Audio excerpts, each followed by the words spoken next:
Strategy number 2 for the content area strategy notebook vocabulary section is called a vocabulary notebook. The content area I use for the vocabulary notebook for this strategy is agriculture, livestock production, breeding aspect of agriculture, and the TEKs I covered deal with livestock production terminology.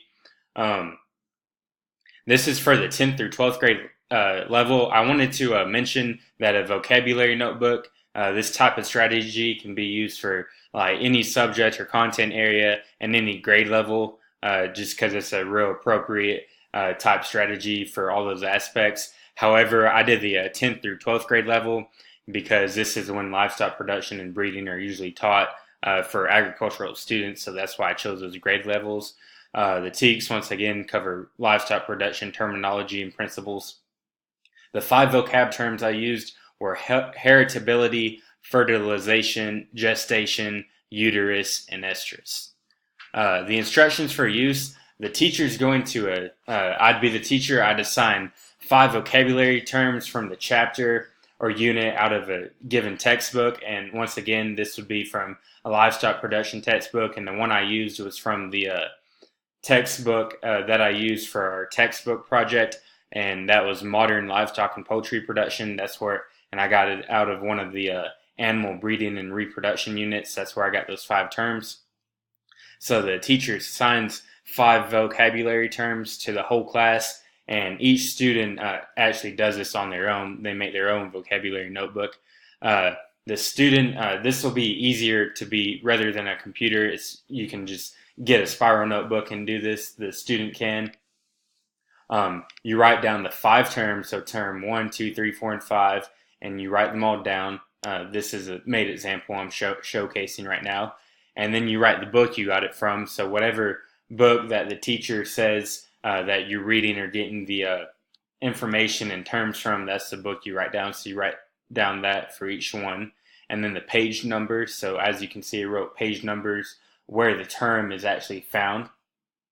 The next step is, once you find the word, you don't actually write down the definition. You just write down the sentence in which you first saw that term. So if you saw it on page 193, the term heritability, you'd write down the sentence, which in this case was heritability is a proportion of total variation to additive gene effects. Or if you're looking at the term fertilization, the student would have found that on page 197 of the given textbook, and the sentence was, when a sperm cell from the male meets the female's egg cell, fertilization occurs. So whatever context that you found that term within the given sentence, you write down the sentence and the page number you found it on. And then the last step is you're not writing the definition from the glossary in the back of the book, the glossary or index in the back of the book. The student needs to write their own definition in their own words that they kind of created. So if you looked at the term uterus, you'd find the sentence, and then the own created definition that a student might think of is just easy to remember in their own words: female reproduction system part where the fetus grows. Or the heritability, they might think is to the genes that are passed from parents to offspring. So once again, you find the page number and book that it's from, and you write that down. You write down the terms that you're given, and then for each term you write down the sentence in the textbook that you found it from with the corresponding page number, and then the students will write down their own or created definition. And students will do this for each chapter they read, and so there's going to be a different page for each chapter. And what this does is, not only can they see the vocabulary each week that they learn, they can also write down and have one for a page for each chapter, which will help them study for exams and expand on their vocabulary overall in the content area. That leads me into some more strengths and benefits. The article mentions that I found this from, this article mentions that vocabulary notebooks have been used to promote the conscious and intentional acquisition of vocabulary. So that's a good strength.